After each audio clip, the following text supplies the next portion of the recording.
DJ Brianne ndetse na Yago byabo byongeye kuzamo agatotsi. Ibi rero ibintu byo mu Rwanda ni hatari. Show business ibintu mu Rwanda bibabera ni hatari kabisa. Ni imyidagaduro ni Trend Nova TV ugiye kumva inkuru nshyashya ziba zigezweho. Nitwa Kemo. Ukuru bimeze no mukobwa DJ Brianne ku itariki ku mugoroba wo ku 11 Gicurasi 2025 nibwo yongeye gutangaza aravuga ati uko byagenda kose ati nagize gutya nsaba imbabazi Yago Bikomeye ku mutima ariko yaketse ko ari ubwoba nagize bwuko yavuze ko ndamutse nongeye kumuvugaho na gato yahita ashyira hanze amwe mu mashusho yanjye ndi gukora ibikorwa by'urukozasoni. Ibi ngibi nibyo koko Yago yaraherutse kubivuga mu minsi yashize nta gihe kinini kirashiramo kandi koko DJ Brianne yarafashe igihe yandika asaba imbabazi avuga ati niba araho nagukoshereje niba ari ibinakoze niba ari inavuze mbabarire ubundi tubane mu mahoro. Yago aramubabarira nyuma Yago aza kongeraho akantu rero akamatipe ntabwo bajya bashirwa kabisa. Yaje kongeraho akajambo ari nako kangiye kubyutsa ibintu byose.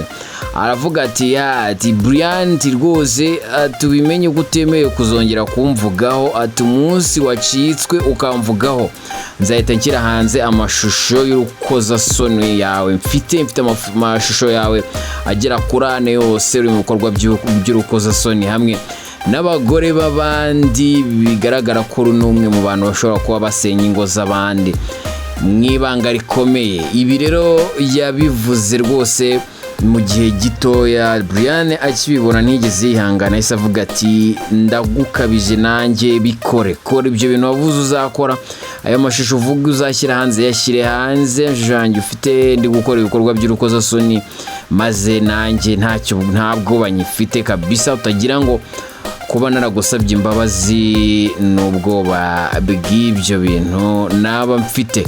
Nuko bimeze nuko byifashe hagati ya Yago ndetse na muvandimwe DJ Brianne. Ariko koko nta gihe kinini kishize umwe mu banyamakuru Jihad wo ku Isibo radio yongeye kumvikana nawe avuga ati ariko Yago yasaga nkaho yanangiriza yagamubwira ati warutuje utanze agahenge none wongeye kugarura amakimbirane muri showbiz yo mu Rwanda ati warutuje aho waruri utuje kubera iki wongeye kuzana saga nk'izi mu Rwanda ko twari twimereye neza. Ngira ngo ibi ngibi rwose ntabwo ko atari ibintu byiza cyane muri showbiz y'ano mu Rwanda kuko ubundi cyambere n'ukubana ikintu cyambere n'ukubana neza kandi mu mahoro nibyo bituma abantu batera imbere nibyo bituma abantu bakorana neza. Iyo atangiye kuzamo rero agatotsi ngaka ibintu biba byatangiye kuzamba. Reka tuve kwa Yago na DJ Brianne tugaruke kuri Yampano. Uyu muvandimwe wundi amazina ye yose yitwa Worizagwira Florie ari indirimbo yageze gushyira hanze ayita Worizagwira yaranakunzwe cyane. Uyu mutipe yongeye kuvuga mu itangazamakuru nyuma yaho atangaje yuko rwose ari hafi gukora ubukwe.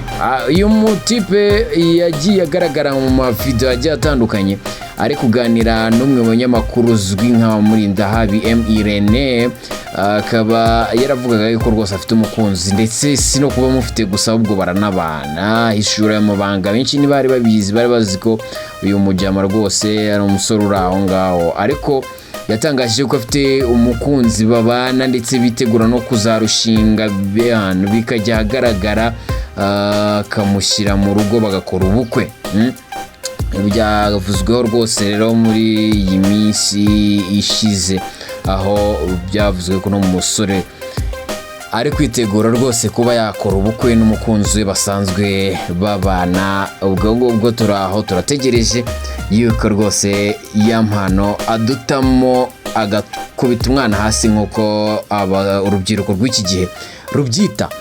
Reka tuve kuri Yampano cyangwa se kuri Worizagwira Florie umuhanzi wo hano mu Rwanda tujye ku wundi mutipe yitwa Green P uyu mutipe nawe muri minsi ameze neza. Umujama ngira ngo mu minsi ishize ubwo murabizi ko byatangajwe ko The Ben afite ibitaramo, The Ben azi ko afite nyisano na Green P hafi. Byavuzwe ko rero uyu mujama afite igitaramo, ndavuga The Ben afite igitaramo muri Kampala cyo kumurika kurushaho gukomeza kumurika nyine album ye ya Plain Love, nkuko n'umundi yayimuritse hano mu Rwanda kugira ngo nyine ikomeze imenyekane. Iki gitaramo cye giteganyijwe tariki 17 Gicurasi 2025, kikaba giteganyijwe kuzabera muri Serena, ubwo ni kuwa gatandatu ababyumvise neza. Kikaba giteganyijwe kuzabera muri Serena Hotel hariya muri Kampala mu gihugu cya Uganda. Ariko byaje kumenyekana ko undi mutipe no Green P afite ikindi gitaramo nacyo kizakurikira cya The Ben ku itariki 18 Gicurasi 2025. Niba mubyumvise neza azaba ari ku cyumweru, kikaba kizabera ahitwa Pilipili. Ni gitaramo rero nacyo kizaba ibintu bizaba ari ibicika hariya mu gihugu cya Uganda. Ariko rero tukiri no mu gihugu cya Uganda, ibintu muri politiki aho ukuntu bimeze. Umuhanzi Bobi Wine barabizi ko ni umwe mu batipe bavugwa cyane hariya mu kiriya gihugu ko banakize, bafite amafaranga menshi. Akaba ari n'umwe mu bayobozi batavuga rumwe n'ubutegetsi bwa Yoweri Kaguta Museveni uyoboye iki gihugu cya Uganda. Kuri ino saha turi kuvugana, Bobi Wine rero yatangaje ko azongera kwiyamamariza kuba perezida w'igihugu cya Uganda mu matora ateganyijwe muri Mutarama 2026. Uyu muhanzi cyamamara akaba n'umunyapolitike w'imyaka 43, akaba azwi ku izina rya Bobi Wine, kubundi amazina ye nyakoritwa Robert Kyagulanyi.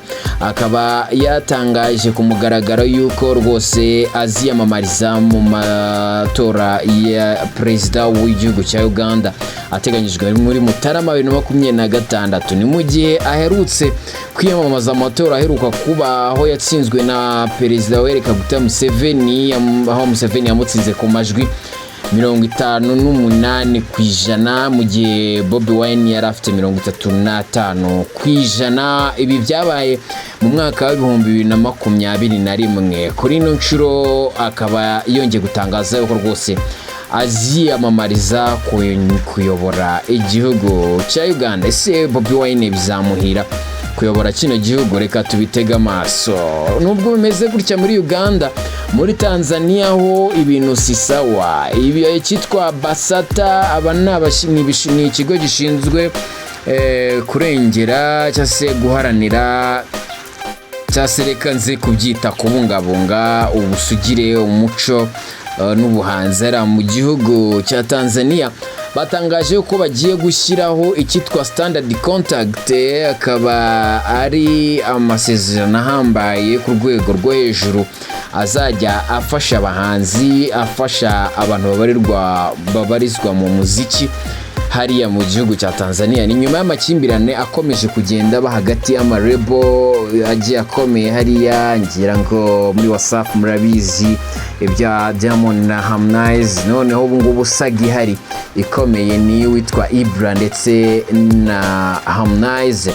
Akaba Ibra ari kuregwa, ari gushinjwa na Cond Music Worldwide. Iyi Cond Music ni rebo ifasha abahanzi hariya muri Tanzania, ikaba ari rebo y'umuhanzi Harmonize, akaba ari we nyirayo. Bakaba rero batangaza yuko uyu Ibra rwose yakoze amakosa n'amahano yo gusuzugura uyu muhanzi Harmonize, akaba ari nawe boss cyangwa se nyiri Cond Music Worldwide. Akaba ari amakosa akomeye yakoze, yahise afatirwa ibihano byo kutongera kugaragara mu muziki, ndetse banamutegeka kuba atemerewe gutanga itangazo na rike cyangwa se kugira amakuru atanga na make ku bigendanye n'ibi bihano yafatiwe muri ino rebo ya Cond Music Worldwide. Ibi rero bikaba bitakomeje bitihanganiwe na leta ya Tanzania, ihita ifata umwanzuro wo kubiha umurongo bagashyiraho icyitwa standard contract bizajya gifasha abahanzi ariya mu gihugu cya Tanzania. Ni amakuru y'imyidagaduro abagezweho. Ibi bintu se nkubwiye si utuntu tw'ubwenge, ubu sima ngutayemo Okay, kora subscribe niba utarigeze uyikora kuri Trend Nova TV. Ndagushimiye, nitwa Kemba.